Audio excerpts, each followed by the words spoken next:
Hey guys, tonight we begin a journey back in time, back to the heart of the Roman Empire. It's late, the perfect time for mythical midnights, and tonight we're delving into a particularly intriguing topic, the secret taboos of Roman romance. So settle in, get comfy, let the worries of the day drift away, and let me be your guide through the dimly lit streets and whispered secrets of ancient Rome. Tell me down in the comments where you're tuning in from tonight. I love to see how far these stories travel. Don't forget to hit that like button and subscribe so you don't miss out on our future explorations into the mysteries of the past. Now imagine, just imagine, you're suddenly transported back in time. You wake up, not in your cozy bed, but in ancient Rome, amidst the bustling streets and towering temples. What if you had to live just one day, just 24 hours, navigating the complex web of Roman romance? You might be picturing gladiators and emperors, lavish feasts, and grand pronouncements of love. And yes, those things existed, but Roman romance, like any other aspect of life, was governed by a strict set of social norms, unspoken rules, and yes, even taboos. These weren't just polite suggestions, they were powerful forces that shaped people's lives, dictating who they could love, how they could express that love, and what consequences they faced if they dared to step outside the boundaries. This is where our journey tonight truly begins. The Roman Empire, often romanticized as a period of unbridled passion and freedom, was, in reality, a society deeply rooted in tradition and governed by a complex tapestry of social expectations. Think about it. We have social expectations today, right? Well, multiply that by, say, 1,000, and you might start to get a picture of the pressure Romans faced to conform. Now, these expectations weren't just about table manners or greetings. They extended to the very core of human relationships, especially romance. Let's start by painting a picture of the time. Imagine the city of Rome, a sprawling metropolis of over 1 million people. Can you picture it? The noise, the smells, the sheer density of humanity. Now, within this bustling city, social class played a crucial role. Were you a patrician, born into wealth and privilege, or a plebeian, working hard to make ends meet? Your social standing dictated almost every aspect of your life, including who you could marry. Marriages were often arranged, especially among the elite, to solidify political alliances or maintain family fortunes. Love, as we understand it today, wasn't always the primary factor. Imagine that, a marriage based not on love, but on political strategy or economic necessity. It's a far cry from our modern ideals of romantic love, isn't it? But for the Romans, it was the norm. Now, let's delve a little deeper into the mythological and folkloric elements that permeated Roman society. The Romans, like many ancient cultures, believed in a pantheon of gods and goddesses, each with their own domain and influence, their opinion. Venus, the goddess of love and beauty, played a significant role in shaping Roman ideas about romance. Temples dedicated to Venus dotted the landscape, and festivals in her honor were celebrated with great fanfare. These celebrations weren't just about having a good time. They were deeply intertwined with Roman beliefs about love, fertility, and the continuation of the family line. Think about the stories of Cupid, Venus's son, and his arrows of love. These stories, passed down through generations, reinforce the idea that love could be both a blessing and a curse, a force capable of both great joy and immense pain. These myths and legends weren't just bedtime stories. They were integral to the Roman understanding of the world and their place within it. They provided a framework for understanding emotions, relationships, and the complexities of human interaction. But Roman society wasn't just influenced by its own mythology. It also absorbed elements from other cultures, including the Greeks and Etruscans. The Romans adopted and adapted many Greek myths and incorporated them into their own belief system. This cultural exchange added another layer of complexity to Roman ideas about love and romance. Can you imagine how these different cultural influences might have shaped the taboos and expectations surrounding romance? Now, let's talk about the taboos themselves. These weren't just arbitrary rules, they were often rooted in deeply held beliefs about morality, social order, and the preservation of the family unit. For example, adultery was a serious offense, especially for women. The consequences could be severe, ranging from social ostracism to divorce, and in some cases, even death. Think about how different that is from our modern society, where divorce is relatively common and social attitudes towards infidelity are much more nuanced. This contrast highlights the profound differences between ancient Roman society and our own, but even within these strict boundaries, there were different perspectives and experiences. A wealthy Roman matron would have faced different pressures and expectations than a slave girl or a commoner. Their lives were vastly different, their freedoms restricted in different ways. Imagine a slave girl forced into a relationship against her will, compared to a wealthy matron carefully choosing a husband to enhance her family's status. These contrasting scenarios paint a more complete picture of the complexities of Roman romance, showing us that there was no single monolithic experience. And what about the role of magic and superstition in Roman romance? Love potions, spells, and amulets were common, reflecting a belief in the power of supernatural forces to influence matters of the heart. Imagine a young Roman desperately in love, seeking the help of a magician to win the affections of their beloved. These practices, while perhaps seeming strange to us today, were a normal part of Roman life, demonstrating the pervasive influence of magic and superstition in their world. So, as you drift off to sleep tonight, imagine yourself walking the streets of ancient Rome, surrounded by the sights and sounds of this vibrant, complex society. Picture the bustling marketplaces, the grand temples, the intimate whispers of lovers hidden in the shadows. Think about the weight of tradition, the power of social expectations, and the secret taboos that shape the lives of ordinary Romans. We'll delve into all of this and more as we continue our exploration of the secret taboos of Roman romance. Now, close your eyes, breathe deeply, and let the stories of ancient Rome carry you off to dreamland. Imagine you are Prima, a young woman living in Rome during the reign of Emperor Claudius. The year is 45 AD, and you're not just any Roman citizen. You are a Vestalis, a Vestal virgin, chosen for this sacred duty at a young age. Forget the romantic notions of flowing white robes and serene temple rituals. Your life is governed by strict rules, whispered taboos, and the ever-present threat of devastating consequences should you break your vows.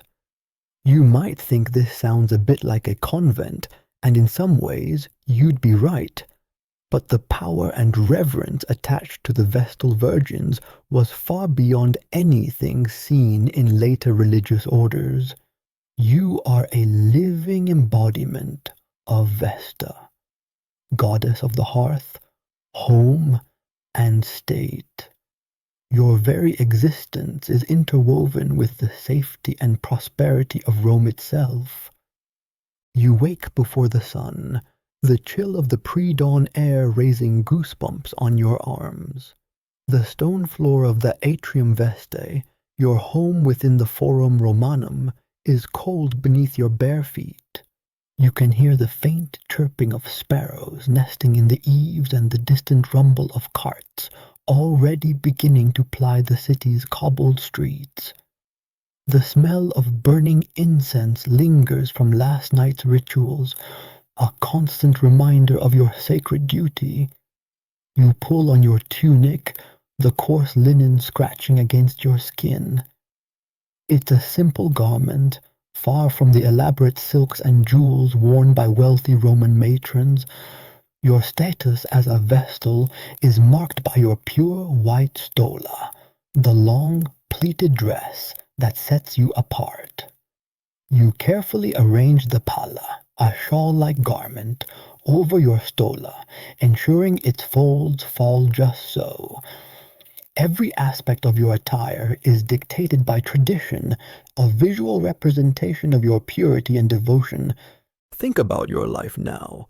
No children, no husband, no family of your own in the traditional sense.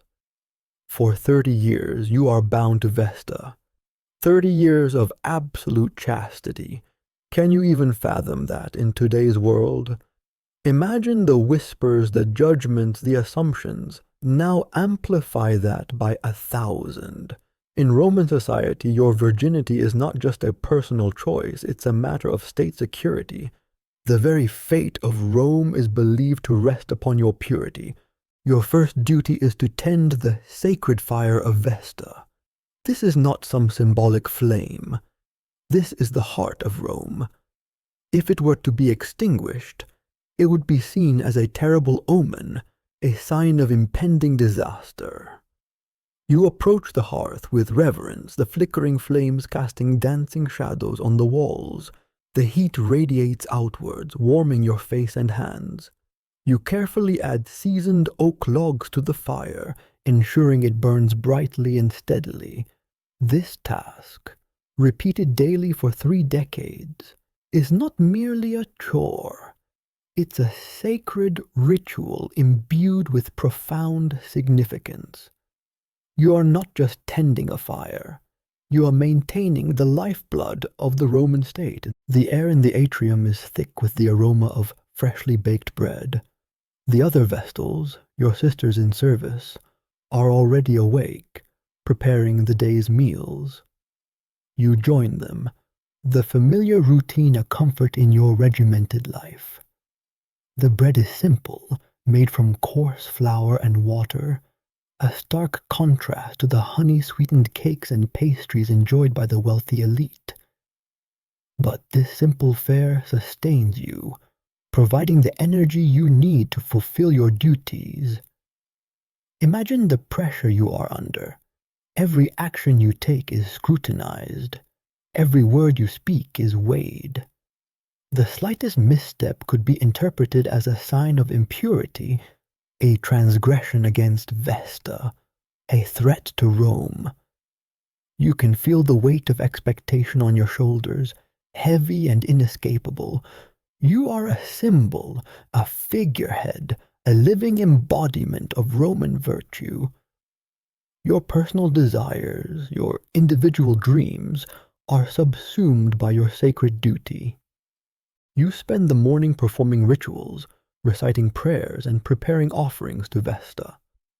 The words of the prayers are ancient, passed down through generations of Vestals. You don't fully understand their meaning, the archaic language lost to time, but the rhythm of the words, the cadence of the chants create a sense of peace, a connection to something larger than yourself. You are a link in an unbroken chain, stretching back to the very founding of Rome. The afternoon brings a different set of duties. You are responsible for preparing the mola salsa, the sacred salt used in all state sacrifices. This is not just any salt. It is prepared according to a precise ritual, using specific ingredients and techniques. You grind the dried grains of spelt, the ancient ancestor of wheat, between two heavy stones, the rhythmic grinding a familiar sound in the atrium. You mix the ground spelt with salt gathered from the mouth of the Tiber River, a sacred site where Romulus and Remus, the mythical founders of Rome, were said to have been abandoned as infants. The salt is coarse and gritty, a reminder of the raw power of nature. As you work, you can hear the sounds of the city outside the atrium walls, the shouts of vendors hawking their wares, the laughter of children playing in the streets, the rumble of chariots racing through the forum. These are the sounds of life, of the vibrant city you are sworn to protect. You are a part of Rome, yet separate from it. You live within its heart, yet you are denied the pleasures and freedoms enjoyed by its citizens. The evening brings a welcome respite. You gather with the other Vestals in the atrium, sharing stories and whispered secrets. These women are your family, your confidants, the only people who truly understand the pressures and sacrifices of your life. You talk about the latest gossip from the imperial palace, the rumors of political intrigue, the whispers of forbidden love affairs. You laugh and joke, momentarily forgetting the weight of your responsibilities. These moments of camaraderie are precious, a reminder that you are not alone in this extraordinary life. But even in these moments of relaxation, the taboos surrounding your existence are ever present. You are forbidden from marrying, from bearing children, from engaging in any form of romantic relationship. The penalty for breaking your vows is horrifying: burial alive. It's a thought that chills you to the bone, a constant reminder of the precariousness of your position. You retire to your small chamber, the flickering lamp casting long shadows on the walls. The room is sparsely furnished, a simple bed, a small table, a chest for your belongings. It's a far cry from the opulent villas of the Roman elite, but it is your sanctuary, your space of solitude. You close your eyes, trying to imagine a life beyond the atrium walls, a life where you are free to choose your own path, to love and be loved. But these dreams are fleeting, quickly replaced by the reality of your existence. You are a Vestal virgin, a servant of Vesta, a guardian of Rome. And for 30 years, this is your destiny. Imagine you are Livia, a freedwoman in Rome, circa 100 AD. You wake before dawn, the faintest sliver of light peeking through the cracks in the wooden shutters of your tiny insular apartment. The air is thick with the lingering smells of last night's cooking fires. Roasted garlic and burnt olive oil, mingled with the less pleasant aroma of the city's sewage system, which, let's be honest, is never far away. You stretch, your joints popping, a testament to years spent grinding grain for your former master. Freedom is a new, strange garment, still a little itchy and unfamiliar. You pull on your tunic, a simple undyed wool garment, nothing like the vibrant silks flaunted by the wealthy matrons you see in the marketplace. You can't afford such finery, not yet.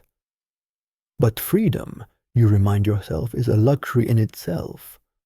A luxury you purchased with years of painstaking savings, coin by painstaking coin. The taboos of Roman romance, you scoff, are a different matter entirely for someone like you. For the patricians, it's all whispered scandals and secret rendezvous in darkened gardens. For you, romance is a practical matter. Marriage, if it comes, must be an alliance, a step up the social ladder, a chance to secure a better future for any children you might have. Love? That's a luxury you can't afford to dwell on. Think of the myths, the stories of Venus and Mars, of Cupid's arrows. Those are for the poets and the wealthy. Your reality is far more grounded. You descend the rickety stairs of the insula, the wood groaning under your weight. The sounds of the city are already rising, the clatter of carts, the shouts of vendors, the braying of donkeys. Rome never truly sleeps. It simply dozes like a restless lion. Can you imagine living in a city that truly goes quiet? The thought is both alluring and unsettling. You join the throngs heading to the marketplace. The air is thick, with 1,000 different smells. Spices from the east, freshly baked bread, fish from the Tiber, and yes, that ever-present undercurrent of sewage. You wrinkle your nose, a habit you haven't been able to break, even after all these years. Modern sanitation, you wouldn't even be able to comprehend it. Your stomach rumbles. You purchase a small loaf of bread, still warm from the oven, and a handful of olives. You eat as you walk, savoring each bite. Food is precious, a hard-won commodity. You remember days, not so long ago, when you went to bed hungry. Now, you can afford to eat every day. That in itself is a small miracle. You pass a group of young patrician women, their hair elaborately styled, their tunics of the finest silk. They giggle and whisper, their eyes darting towards a handsome young man across the street. Their world is so different from yours. They worry about love letters and stolen kisses. You worry about making rent and putting food on the table. You arrive at the bakery where you work, greeted by the warm smell of yeast and baking bread. You spend the next several hours kneading dough, shaping loaves, and sliding them into the hot oven. The work is hard, your muscles aching by the end of the day. But it's honest work, and it pays. You think of the stories of the Vestal Virgins, women dedicated to the goddess Vesta, their lives bound by sacred vows and ritual purity. Their existence seems a world away from the gritty reality of your own. Your thoughts drift back to the taboos of Roman romance. For the patricians, certain unions are forbidden, marrying outside their social class, for instance, or engaging in relationship with slaves. But for you, a freedwoman, the rules are different, more fluid, more negotiable. You could marry a fellow freedman, a craftsman, perhaps even a merchant, if he was prosperous enough. The thought of climbing the social ladder, rung by painful rung, is both daunting and exhilarating. As the day wears on, the bakery becomes crowded with customers. You serve them with a smile, your mind constantly calculating. How much flour do you need to order? How much bread can you bake tomorrow? How much money can you save this week? Romance, you remind yourself, can wait. Survival comes first. You leave the bakery as the sun begins to set, the sky painted in hues of orange and purple. The city is alive with activity, the streets filled with people returning home from work, vendors hawking their wares, and children playing in the alleys. You walk past a tavern, the sounds of laughter and music spilling out into the street. You long to join them, to forget your worries for a few hours, but you resist. Every coin counts. Every moment spent working is a moment closer to security, to a future where you might be able to afford such indulgences. You climb the stairs to your small apartment, your legs heavy with fatigue. You light a lamp, the flickering flame casting dancing shadows on the walls.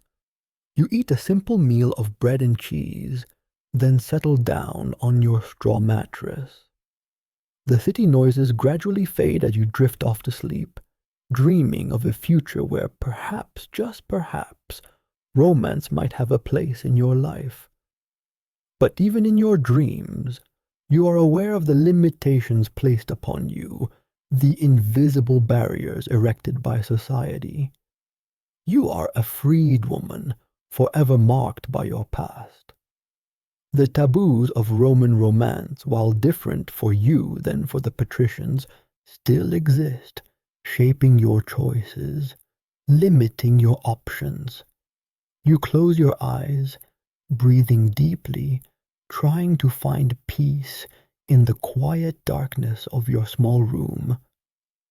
Tomorrow is another day, another opportunity to work, to save, to strive for a better future. A future where, maybe, just maybe, love might find a way. But for now, you rest, gathering your strength for the challenge that lie ahead. You understand the precariousness of your position. You know that the whispers of scandal that might ruin a patrician woman could completely destroy your chances of a stable life. So you tread carefully, observing the world around you, learning the unspoken rules, navigating the complex web of Roman society with the quiet determination of someone who knows the cost of freedom and the even greater cost of losing it. The myths and legends of Roman romance are a distant echo in your world. Your reality is woven from the threads of hard work, careful planning, and the constant, quiet hope for a better tomorrow.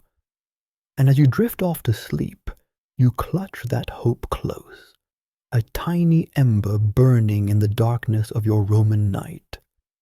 Imagine you are Ferox, a freedman in Rome, circa 100 AD. You wake up not to the gentle chirping of birds, but to the cacophony of the city. The raucous shouts of vendors hawking their wares, the rumble of carts over the uneven cobblestones, the braying of donkeys. It is all a stark contrast to the quiet farm where you spent your youth as a slave. Freedom you found is loud. You stretch, the coarse wool blanket scratching your skin. It's nothing like the soft linen your former master enjoyed, but it's yours. You earned it. The air in your small room is thick with the smells of the city, smoke, sweat, and something vaguely floral from the jasmine vine clinging to the wall outside your window. Jasmine, a scent once associated with the luxury of your master's gardens, now a constant reminder of your new independent life. You take a deep breath, savoring the freedom, even with its less pleasant aromas. The room is barely big enough for your cot, a small stool, and a chest where you keep your meager possessions. The walls are rough stone, cool to the touch in the morning chill. Sunlight streams in through the single window, illuminating the dust motes dancing in the air. You run a hand through your short-cropped hair, another marker of your former servitude, and swing your legs over the side of the cot. The secret taboos of Roman romance. They're everywhere, woven into the very fabric of your existence. They aren't just whispered secrets. They're the unspoken rules that govern every interaction, every relationship. They are the constraints, the limitations, the societal pressures that shaped the lives of every Roman, slave or free. Think of it this way. Imagine living in a world where dating apps don't exist, where social media isn't a thing, and where even a simple glance can be laden with meaning. That's the Rome you inhabit. Your stomach rumbles, reminding you that freedom doesn't fill bellies. You open your chest and retrieve a piece of stale bread, hard as a rock. You soak it in a bowl of watered-down wine, breakfast of champions, Roman style. You chew slowly, savoring each bite, not because it's delicious, but because it's sustenance. You think back to the days when you ate scraps from your master's table. The food was better then, but the taste of freedom, even with stale bread, is infinitely sweeter. You leave your room and step out into the bustling street. The city is alive with activity. Vendors shout their wares, children chase each other through the crowded streets, and the rhythmic clang of a blacksmith's hammer echoes from a nearby workshop. You navigate the throng, careful not to bump into anyone. Even a minor jostle can lead to a confrontation, and you've learned that street brawls are best avoided. As a freedman, your position in Roman society is precarious. You're no longer a slave, but you're not quite a citizen either. You have certain rights, but you're still subject to restrictions. You can own property, but you can't hold public office. You can marry, but not anyone you choose. The taboos dictate who is suitable, who is off limits.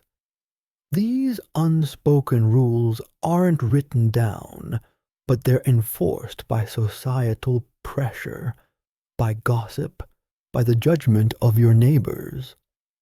It's a constant tightrope walk navigating the complexities of Roman social hierarchy.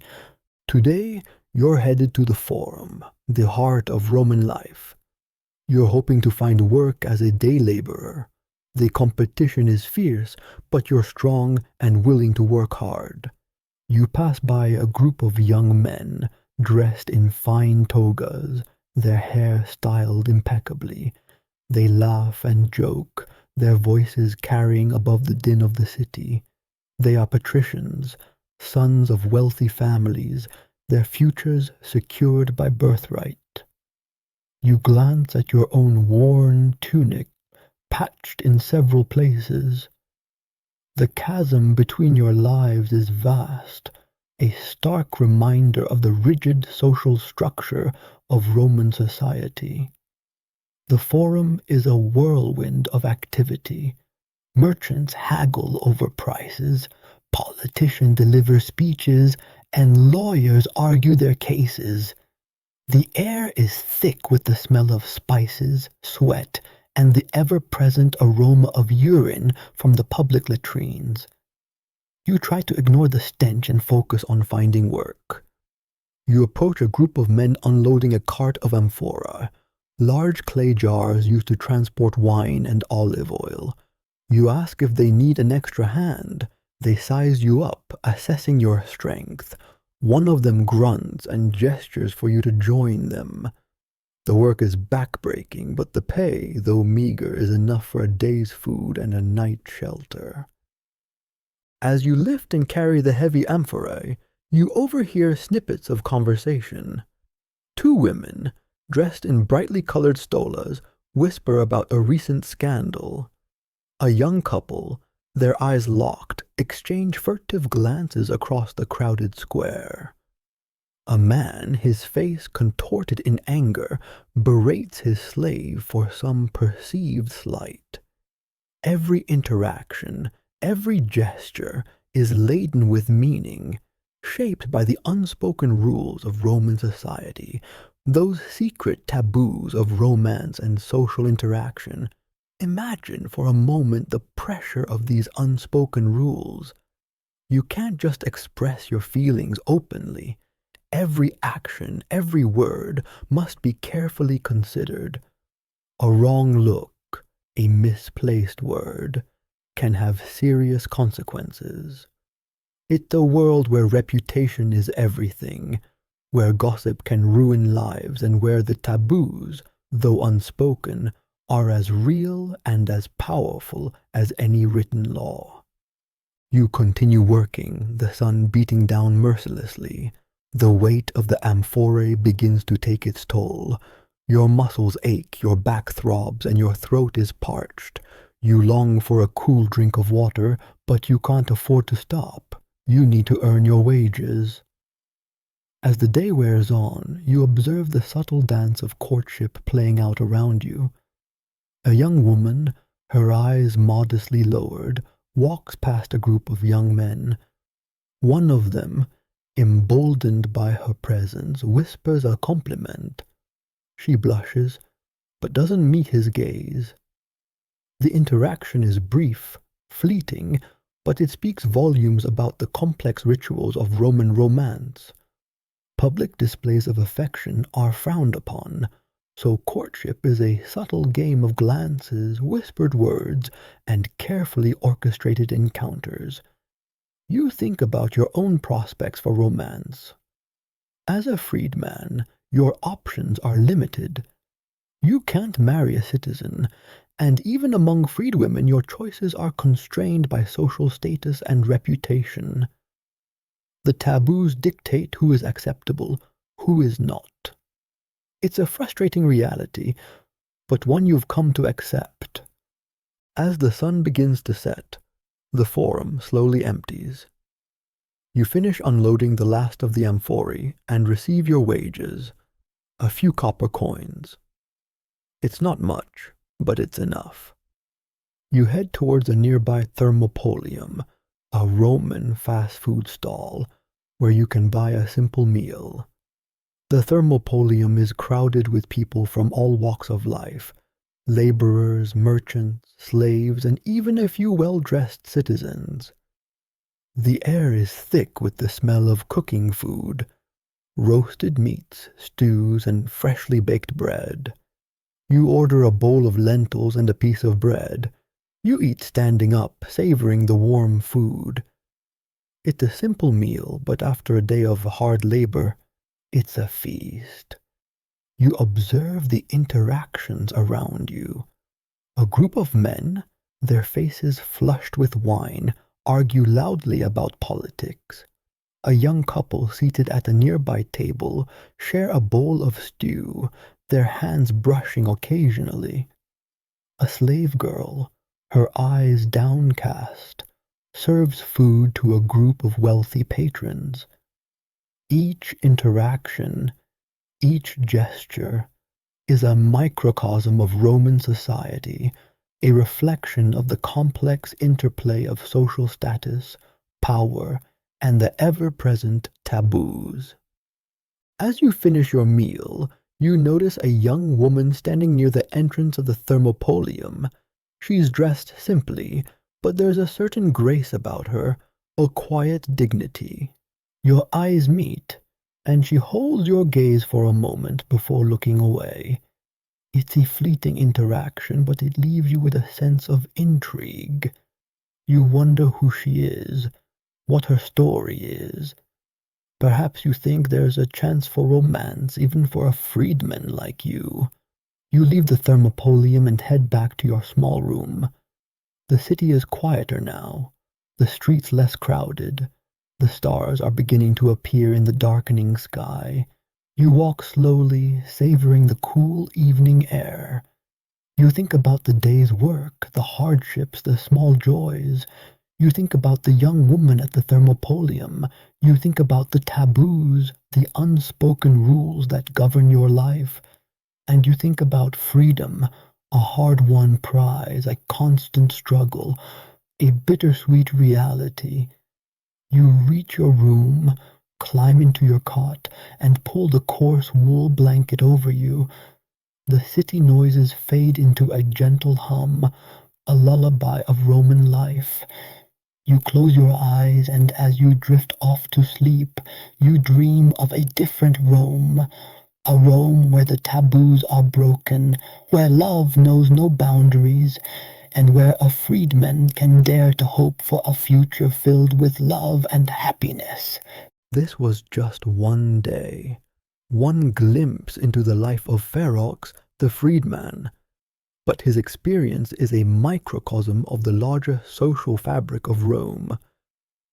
The secret taboos of Roman romance impacted every aspect of life, from the grandest gestures to the smallest interactions. They were the invisible threads that held society together, the unspoken rules that shaped destinies. And while they may seem strange and restrictive to us today, they offer a fascinating window into the complexities of human relationships in the ancient world. Now, as you drift off to sleep, imagine yourself in Ferox's sandals, feeling the weight of those taboos, the struggle for freedom, the hope for a better future. Let the sounds of ancient Rome lull you to sleep, and perhaps, in your dreams, you too can experience the secret hidden world of Roman romance. Imagine you are Cassia, a Vestal virgin. The year is 117 AD, and the reign of Emperor Trajan is drawing to a close. You stand within the sacred confines of the Vesta temple, the flickering firelight painting the walls in dancing shadows. The air is thick with the scent of burning oak, a constant reminder of your sacred duty to keep the flame alive, a symbol of Rome's enduring strength and prosperity. Forget the whispers of stolen kisses and clandestine meetings under the moonlit sky. Your romance is with Rome itself, a passionate devotion that demands sacrifice and unwavering loyalty. This, you see, is a different side of Roman romance, a story rarely told, the tale of a woman who chooses duty over desire, a woman whose heart belongs not to a mortal man, but to the eternal flame. You wake before the sun, the chill of the pre-dawn air biting at your exposed skin. The sounds of the city are still muted, a low hum that barely penetrates the thick temple walls. The other Vestals stir around you, their white robes ghostly in the dim light. You can smell the faint sweetness of the incense that will soon fill the air, another ritual of your day about to begin. Think about your morning routine. It isn't like yours today. There's no hitting snooze, no scrolling through social media. Your day begins with prayer, with tending to the sacred fire, with preparing for the rituals that will mark the hours ahead. Think about the feel of the coarse wool against your skin, the stola, the palla, the infula, each garment a symbol of your status, a reminder of your vows. You are set apart, different. Unlike the Roman women preparing for their day in the bustling city outside, you are not concerned with hairstyles or jewelry, with attracting the gaze of a potential suitor. Your beauty is dedicated to the goddess, your life a testament to her power. Imagine for a moment trading your comfortable pajamas for the stiff, formal robes of a Vestal. Can you feel the weight of tradition settling upon you? The first ritual of the day is the drawing of water from the sacred spring.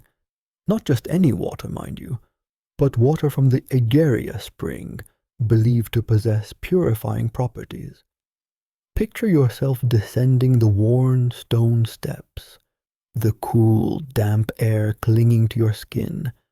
The spring gurgles softly, a sound both soothing and slightly eerie in the pre-dawn stillness.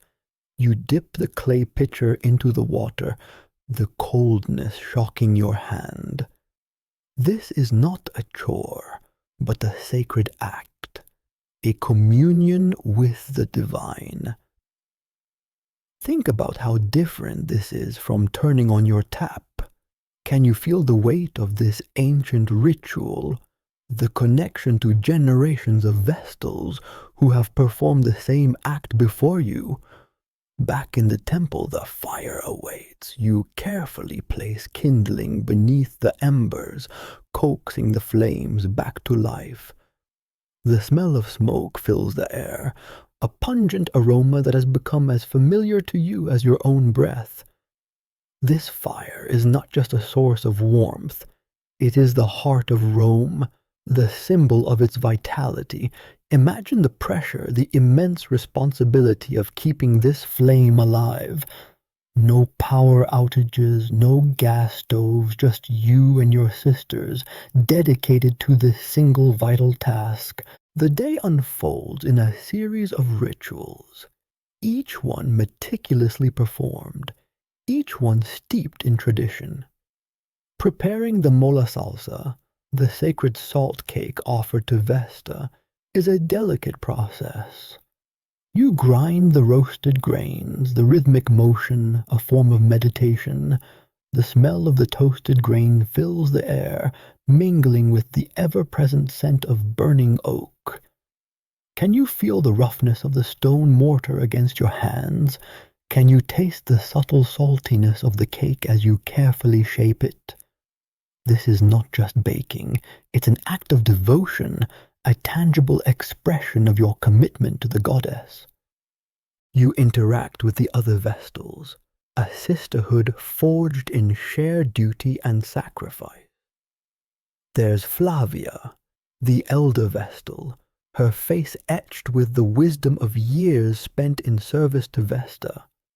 There's Cornelia, young and eager, still adjusting to the strictures of temple life. And there's you, somewhere in between, navigating the complexities of this unique existence.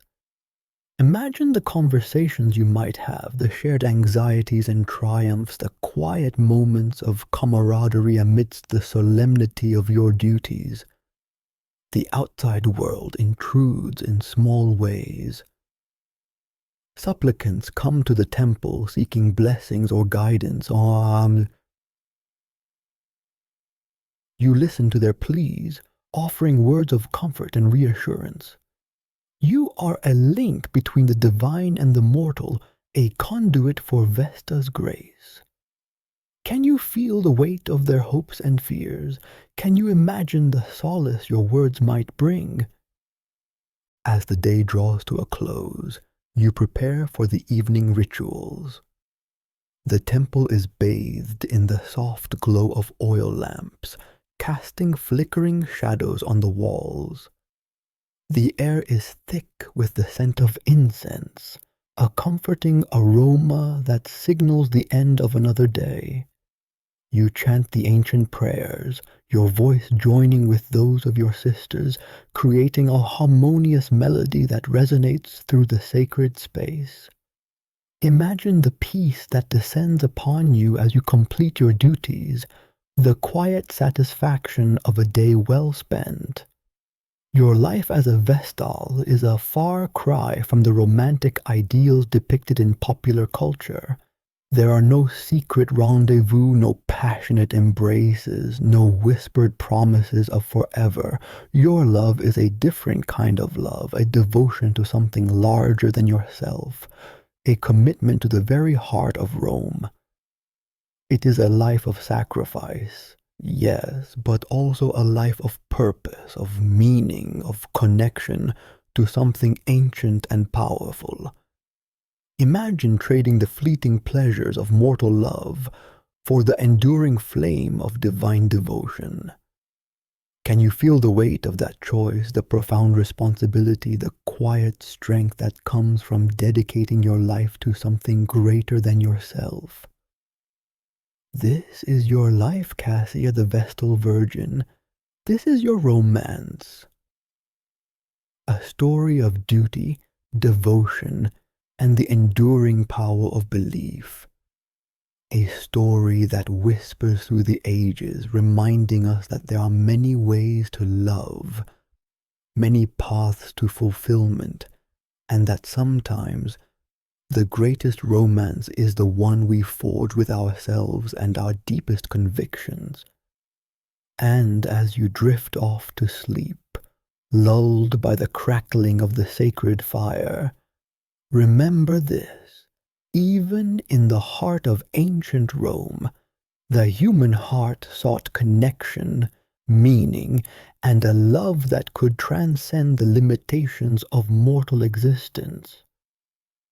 Imagine you are Secunda, a Vestal virgin, not one of the pampered priestesses of Vesta in Rome, bathed in prestige and privilege, but a provincial Vestal, serving in a small, forgotten temple in the Roman countryside.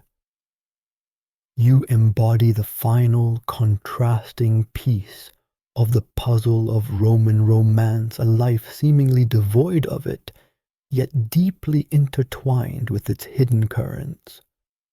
You are bound by sacred vows, forbidden from marriage, from motherhood, from the very touch of a man. This is your story, a story woven with the threads of duty, devotion, and the secret taboos of Roman romance that ripple even through the seemingly untouchable life of a Vestal. You wake before dawn. The chill of the stone floor seeps into your bare feet as you rise.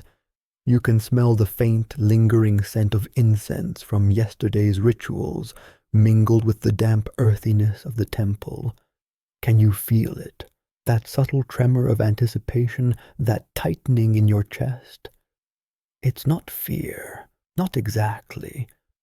More like the weight of responsibility, the awareness of the sacred duty you bear. You are a Vestal, a guardian of the sacred flame, a living embodiment of Rome's purity and prosperity. Think about that for a moment. Your entire life, your very identity, is defined by this role. No husband, no children, no whispered secrets of love under a moonlit sky. Your love, your devotion, belongs to Vesta, goddess of the hearth and home. A strange irony, isn't it? You dedicate your life to the goddess of domesticity, yet you are forever barred from experiencing it yourself. You pull on your simple white stola, the coarse linen scratching against your skin. It's a far cry from the silks and fine wools worn by the wealthy matrons of Rome. But you chose this life, or rather, it was chosen for you. Remember, in this time, a young girl's fate often rests in the hands of her father. To be chosen as a Vestal was seen as a great honor, a blessing from the gods.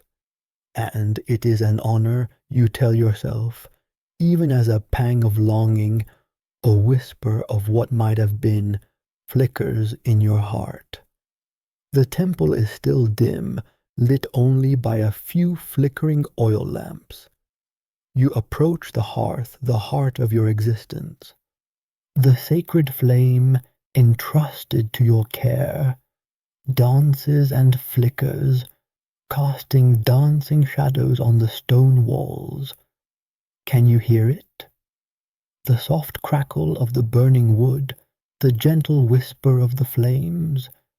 It's a sound you've known your entire life, a sound that both soothes and invigorates, a constant reminder of your sacred duty. You kneel before the hearth, your hands outstretched, feeling the warmth radiating against your palms.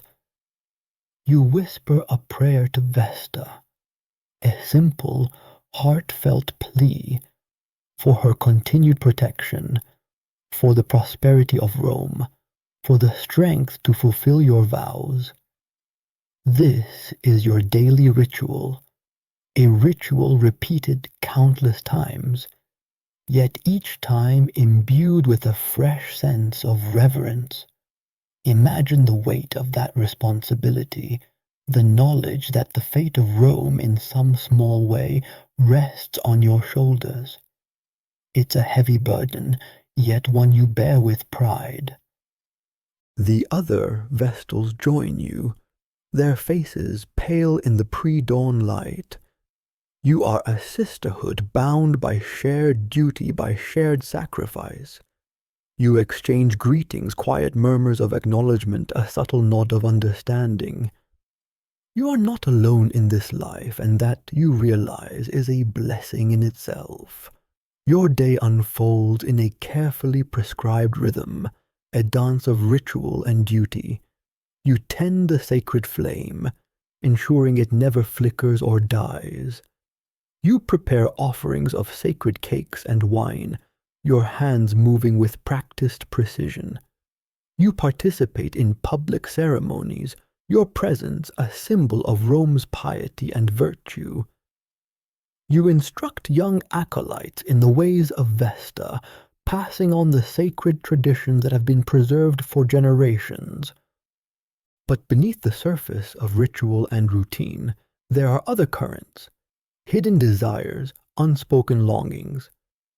You see it in the fleeting glances of the young men who attend the temple ceremonies, in the whispered gossip of the market women, in the envious stares of the matrons surrounded by their children.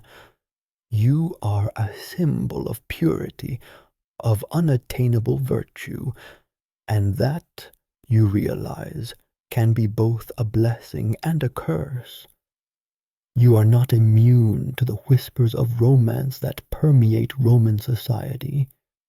You hear the love poems recited by the bards, the tales of passionate love affairs whispered among the servants. You see the tender gestures between husbands and wives, the playful interactions between parents and children, and sometimes, late at night, as you lie on your hard pallet in the Vestal quarters, you allow yourself to dream, to imagine a life different from the one you have chosen, a life with a husband, a home, a family of your own. But these dreams are fleeting, quickly banished by the cold reality of your vows. You are a Vestal, and your life is not your own. It belongs to Vesta, to Rome, to the sacred flame that burns eternally in your care. And in that dedication, in that unwavering commitment to duty, you find a different kind of fulfillment, a different kind of love. It's not the passionate romantic love celebrated in poems and songs, but a deeper, more profound love, a love of service, a love of tradition, a love of Rome. This love, this unwavering devotion, is your shield against the temptations of the world. It is the source of your strength, the anchor that keeps you grounded in the face of adversity. And it is this love, this unique and contrasting perspective on the secret taboos of Roman romance that sets you apart, that makes your story so compelling, so deeply resonant across the centuries. So, we've talked a little about the weight of societal expectations in ancient Rome. Now let's dive deep into what that actually meant for someone trying to navigate the treacherous waters of romance. Imagine you're there. You're in Rome. The sun beats down on the cobblestones, the air thick with the smells of spices, sweat, and, well, let's just say sanitation wasn't quite what it is today. You, my friend, are looking for love. But where do you even start? First things first. Forget about swiping right. Tinder wasn't a thing back then. Surprise. In fact, the whole concept of dating as we know it, casually meeting someone for coffee, going to a movie, didn't really exist. Can you imagine? No Netflix and chill, no late night texts, no ghosting. Well, maybe a little ghosting, but more on that later. Roman romance was a highly structured affair, often orchestrated by families, especially for the upper classes. Let's break this down. Step 1. Family approval. Think arranged marriages, but Roman style. Your parents, or sometimes a designated matchmaker, would carefully vet potential partners based on social standing, wealth, and family reputation. Love. That was a bonus, not a requirement. In fact, passionate love, the kind we see in movies, was often viewed with suspicion. It could destabilize families, lead to rash decisions, and generally disrupt the social order. Romans valued stability, order, and tradition above all else. Think of it this way. Your family's reputation was like your credit score today. Mess it up, and you're in serious trouble. Now, for the lower classes, things were a bit different. While family influence was still important, there was more room for individual choice. You might meet someone at the market, at the festival, or even at the public baths. Yes, the baths. Think of it as the Roman equivalent of a social club, a place to relax, gossip, and maybe even, you know. But even for the common folk, there were rules, strict rules. Let's talk about those rules, those unspoken taboos that governed every aspect of Roman romance. Taboo number 1, public displays of affection. Forget about making out in the forum. Holding hands, maybe. A quick peck on the cheek, possibly. Anything more than that? Scandalous. Romans valued decorum and restraint in public. Overt displays of affection were seen as vulgar and disruptive. Imagine trying to explain that to a teenager today. Taboo number 2, infidelity. This one's a bit more universal. Cheating was frowned upon in most societies throughout history, and Rome was no exception. But here's the kicker. The rules were different for men and women. Men were allowed a certain degree of, let's call it extracurricular activity, as long as it didn't threaten the stability of the family. Women, on the other hand, were expected to be completely faithful. Double standard? Absolutely. But that was the reality of Roman society. Now, let's talk about something a little more unusual. Taboo number 3. Certain types of relationships were considered taboo, even if they were consensual. For example, relationships between a patron and their client were generally frowned upon, even if both parties were willing. The power dynamic was seen as inherently exploitative. Similarly, relationships between free citizens and slaves were also taboo, although they certainly happened. And what about those mythological and folkloric elements we mentioned? Well, they were woven into the very fabric of Roman life, influencing everything from courtship rituals to marriage ceremonies. Think of the goddess Venus, the Roman equivalent of Aphrodite. She was the goddess of love, beauty, and desire, and her influence was everywhere. Temples dedicated to Venus dotted the landscape, and her image adorned countless statues, mosaics, and frescoes. Lovers would leave offerings at her altars, praying for her favor in matters of the heart.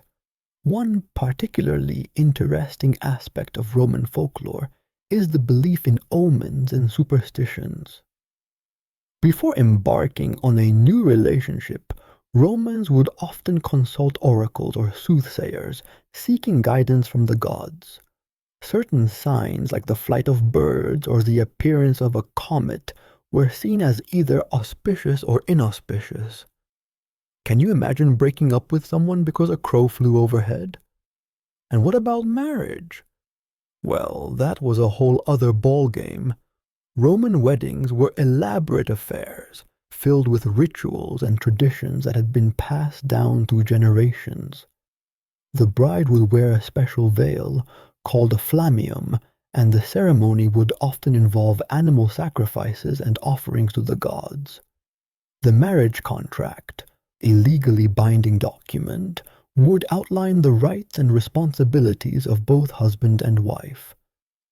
Divorce, while possible, was not as common as it is today. It was a complex and often messy process, with significant social and economic consequences. Let's shift gears a bit and talk about daily life in ancient Rome. Imagine yourself waking up in a Roman domus, the typical Roman house. What's the first thing you notice? The sounds. The city is already alive. Street vendors hawk their wares, children play in the alleys, and the rhythmic clang of a blacksmith's hammer echoes in the distance. The air is thick with the smells of cooking food, incense, and, well, let's just say not everything smells like roses. Sanitation in ancient Rome was a work in progress. You step outside and join the throngs of people making their way to the Forum, the heart of Roman life. It's a bustling marketplace, a political center, and a social hub all rolled into one.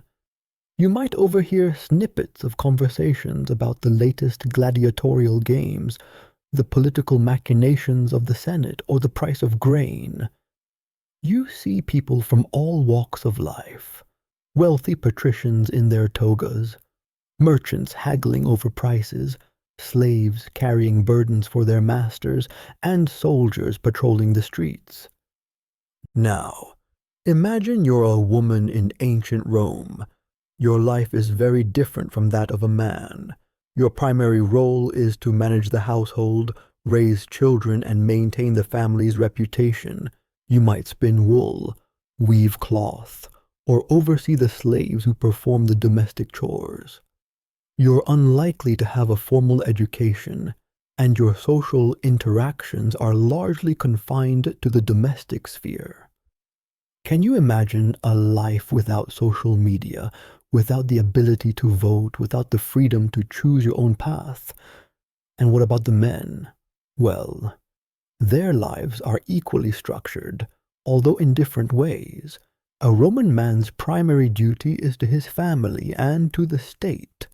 He might be a farmer, a merchant, a craftsman, a soldier, or a politician. His social standing and his access to power depend largely on his birth and his wealth. He's expected to participate in public life, to attend political assemblies, and to serve in the military if called upon. Now, let's fast forward to the evening. The sun sets over the city, casting long shadows across the Forum. You make your way back to your domus, perhaps stopping at a thermopolium, a kind of ancient Roman fast food joint, for a quick bite to eat. You might have some bread, some olives, some cheese, or even a small portion of meat. And what about drinks? Well, wine was the beverage of choice, diluted with water to make it less potent. Can you imagine a world without coffee, without tea, without soda? Back at your domus, you gather with your family for dinner. This is the main meal of the day, a time for conversation and connection. You might recline on couches, eating with your fingers while slaves serve the food and clear the dishes. After dinner, you might entertain guests, play games, or simply relax and enjoy the company of your loved ones. As the night deepens, the city quiets down. The sounds of the day fade away, replaced by the chirping of crickets and the distant howl of a dog. You retire to your cubiculum, your bedroom, and prepare for sleep. You drift off, dreaming of gladiators, gods, and the complexities of Roman romance. And so, as you drift off to sleep tonight, think about the lives of those who lived in ancient Rome. Think about the challenges they faced, the choices they made, and the secrets they kept. Think about the weight of tradition, the power of social expectations, and the complexities of human relationships. And remember, no matter how different their lives may seem from ours, they were just like us, searching for love, connection, and meaning in a world that was both beautiful and brutal. So, as the embers of our exploration into the secret taboos of Roman romance begin to fade, let's take a moment to reflect on this journey we've taken together. We've delved into the hushed whispers of the past, uncovering the hidden anxieties and unspoken rules that governed love and relationships in ancient Rome. Think back to where we started. Imagine those first flickering images of Roman life you had in your mind. Now, consider how much richer, how much more nuanced your understanding is. You've peered behind the curtain of idealized history and glimpsed the very human desires, fears, and complexities that shape the intimate lives of those who lived centuries ago. Remember how we talked about the pressures of family legacy and the importance of producing heirs? Let's revisit that for a moment. Imagine a young Roman couple, newly married, the weight of familial expectation heavy on their shoulders. Perhaps the husband's family had a long lineage of senators, or maybe the wife's family held significant land holdings. The pressure to continue that legacy, to produce an heir who would carry on the family name and secure its future, would have been immense. Think about that pressure. Can you feel it? Now imagine the whispers and anxieties if children didn't arrive quickly, the societal judgment, the family pressure, the internal struggles, they would have been palpable. Contrast that with today's societal expectations around marriage and children. While certainly different, the underlying anxieties about family, legacy, and the future echo through time, don't they? And what about the taboos surrounding extramarital affairs? We explored how these clandestine relationships, while common, were shrouded in secrecy and often fraught with danger. Think about the risks involved. A married woman caught in an affair could face severe social repercussions, even exile. A man, while generally afforded more leeway, could still face damage to his reputation and political career. Now, imagine the clandestine meetings, the whispered conversations, the constant fear of discovery. It paints a vivid picture of the hidden tensions bubbling beneath the surface of Roman society, doesn't it? And how does that compare to today's understanding of infidelity? The specifics may have changed, but the emotional turmoil, the betrayal, and the social consequences still resonate, don't they? We also discussed the role of dowries and the financial implications of marriage. Let's revisit the complexities of those transactions. Imagine a father negotiating his daughter's dowry. He wants to secure her future, to ensure she's well provided for, but he also needs to protect his own family's financial stability. The dowry wasn't just a transaction, it was a statement of social standing, a symbol of a family's wealth and influence. Now, think about the young woman at the center of this negotiation. Her future, her security, her very life was being determined by the exchange of goods and property. How would that feel? How different and yet how similar are the financial considerations that surround relationships today? While the specifics may have changed, the underlying concerns about security, stability, and the future remain remarkably consistent. And then there were the complex rituals surrounding courtship and marriage. Let's take another look at those customs. Remember the elaborate ceremonies, the symbolic gestures, the public pronouncements? Imagine a Roman wedding procession winding through the streets, the bride veiled and adorned, the groom proudly leading the way. These rituals weren't just for show, they were deeply symbolic, marking a significant transition in the lives of the couple and their families. They reinforced societal expectations, solidified social bonds, and ensured the continuity of tradition. How does this compare to the wedding traditions we see today? While the specifics may differ, the underlying desire to celebrate love, commitment, and the beginning of a new chapter resonates across time, doesn't it? As you drift off to sleep tonight, let these images and stories linger in your mind. Let the whispers of the past lull you into a peaceful slumber. Think about the lives we've explored, the secrets we've uncovered, the connections we've made across the centuries. The Roman Empire may have crumbled to dust, but the echoes of human experience, the timeless themes of love, loss, and longing, continue to resonate. If you enjoyed tonight's exploration into the secret taboos of Roman romance, please consider subscribing to Mythical Midnights. Your support helps us continue to bring you these fascinating glimpses into the past. And if you found this video helpful in your quest for a peaceful night's sleep, give it a like and share it with others who might enjoy drifting off to the sounds of history. Now, close your eyes, breathe deeply, and allow the gentle rhythm of your breath to carry you away. Let the stories of ancient Rome fade into the background as you drift into a deep, restorative sleep. Sweet dreams, and good night. May your dreams be filled with the whispers of history and the gentle embrace of slumber. Sleep well, and we'll see you in the next episode of Mythical Midnights.